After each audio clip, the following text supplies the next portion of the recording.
Employment, চাকরি, তাই না? চাকরি পেতে হলে প্রথমে যে বিষয়টি অত্যন্ত গুরুত্বপূর্ণ সেটা হচ্ছে বিনিয়োগ। আমাকে যদি কেউ বলে এই মুহূর্তে বাংলাদেশের এই প্রেক্ষাপটে বাংলাদেশের ভবিষ্যতের জন্য অর্থনীতি, রাজনীতি সবকিছু মিলে 1 নম্বর কি, আমি বলবো বিনিয়োগ। 2 নম্বর কি, আমি বলবো বিনিয়োগ। 3 নম্বর কি, আমি বলবো বিনিয়োগ। বিনিয়োগ না হলে সেটা আত্মকর্মসংস্থান হোক, সেটা চাকরির জন্য ক্রিয়েট করা হোক, সেটা কোনোদিনও আমরা সফল হতে পারব না। এই জন্য বিএনপির রাজনীতি কিন্তু শহীদ প্রেসিডেন্ট জিয়াউর রহমান সাহেব শুরু করেছেন, সেখান থেকে শুরু করছে।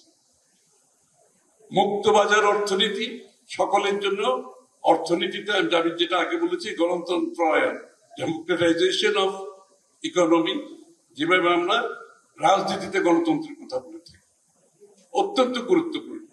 এবং সেটা না হলে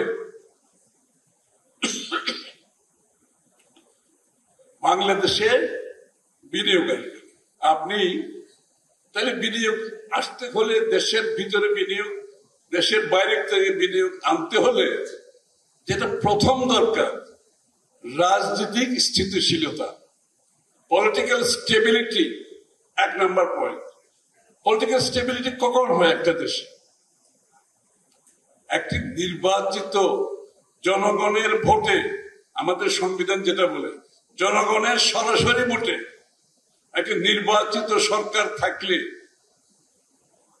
যে সরকার জনগণের কাছে জবাবদিহি দায়বদ্ধ থাকে, জনগণের কাছে বারবার যেতে হয় নির্বাচিত হওয়ার জন্য, তখন স্টেবিলিটি থাকে।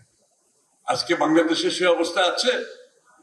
আমরা স্বৈরাচারকে বিতাড়িত করেছি, আমরা কিন্তু এখনো বাংলাদেশের নির্বাচিত সরকার হয়নি। বাংলাদেশের জনগণের কাছে জবাবদিহি কোনো সরকার হয়নি। যতক্ষণ সেটা না হবে ততক্ষণ পলিটিক্যাল স্টেবিলিটি, রাজনৈতিক স্থিতিশীলতা আসবে না, ততক্ষণ বিনিয়োগ হবে না, দেশের মধ্যেও হবে না, দেশের বাইরের থেকে হবে না। আমরা তো বিনিয়োগের অনেক সার্কাস দেখতে পাচ্ছি, দুঃখের সাথে বুঝি। বিনিয়োগের সার্কাস দেখছি না আমরা? কত সার্কাস দেখতেছি বিনিয়োগে। আমার কথাগুলো অনেকের অনেক সময় করা কঠিন হয়ে যায়, কি করবো না বলেও পারি না। এই বিনিয়োগের সার্কাস তো যারা বিনিয়োগ বুঝে তারা জানে এই সার্কাসের মাধ্যমে বিনিয়োগ হবে না। বিনিয়োগ হতে হলে বাংলাদেশে নির্বাচিত স্থিতিশীল সরকার হতে হবে, তখনই বিনিয়োগকারীরা আশ্বস্ত হয় এবং সেই সরকারের পলিসি দেখে, সেই সরকারের অ্যাটিটিউড দেখে, মনোভাব দেখে বিনিয়োগ করার জন্য। এখানে যে বিনিয়োগ সম্মেলন হয়েছে, আমরা ওদের সাথে কথা বলেছি, আমরা ওদের সাথে ইন্টারভিউ করেছি, সব কথার শেষ কথা ওরা কি জিজ্ঞেস করে জানেন? তোমাদের নির্বাচন কবে? এটা হলো শেষ কথা। অর্থাৎ এক কথায় বুঝিয়ে দিচ্ছে, ভাই নির্বাচন না হলে এখানে কোনো ইন্টেরিয়াম কিংবা ফ্লুইড সিচুয়েশন, এই সিচুয়েশনে তো কেউ কমিটমেন্ট করবে না এখানে। তো সুতরাং এটা অত্যন্ত গুরুত্বপূর্ণ। তো আমরা এই জন্য আমাদের যে প্রোগ্রাম, আমরা তো বাংলাদেশ সকলে, আজকে যারা ক্ষমতায় আছে, যারা পালিয়ে গেছে তাদের ছিল বাংলাদেশ, এখন আছে কিনা আমি জানি না, এবং বাংলাদেশের মানুষের দেশ। তা আমরা বাংলাদেশের বিনিয়োগ চাই। আমি তো বলেছি 1 নম্বর, 2 নম্বর, 3 নম্বর সব বিনিয়োগ। এই জন্য আমরা কিন্তু অংশগ্রহণ করে তাদেরকে বলেছি যে তোমাদের চিন্তার কোনো কারণ নেই। আগামী দিনে যদি বাংলাদেশ জাতীয়তাবাদী দল সরকারে আসে, এইটা হচ্ছে আমাদের বিনিয়োগের নীতিমালা। পরিষ্কার করে দিয়েছি এবং লিখিতভাবে দিয়েছি, বুলেট পয়েন্ট দিয়ে দিয়েছি, বক্তৃতা করে দিয়েছি, যাতে করে এই লোকগুলো বাংলাদেশে বিনিয়োগ করে। কারণ আমরা তো দেশপ্রেমিক দল, আমরা চাই বাংলাদেশে বিনিয়োগ হতে হবে। এই জন্য বিএনপির অবস্থান আমরা পরিষ্কার করেছি। এই যে কথাগুলো এতক্ষণ আমি বললাম, রিপিট করে লাভ নাই, এগুলো এই কথাগুলো তাদেরকে বলেছি। আমাদের আগামী দিনের রাষ্ট্রের অর্থনৈতিক পরিকল্পনা কি, তাদেরকে তারা যাতে আশ্বস্ত হয়, তারা যাতে তাদের প্রোগ্রামটা এখন থেকে শুরু করতে পারে, যখন সরকার পরিবর্তন হওয়ার সাথে সাথে আমরা বিনিয়োগে যেতে চাই। কারণ আমরা একটা প্রমিস করেছি, অনেকগুলো প্রমিসের মধ্যে, সেটা হচ্ছে 18 মাসে 1 কোটি চাকরির ব্যবস্থা আমরা করব। আমি কিন্তু রিপিট করতেছি, এটা পলিটিক্যাল স্টেটমেন্ট না।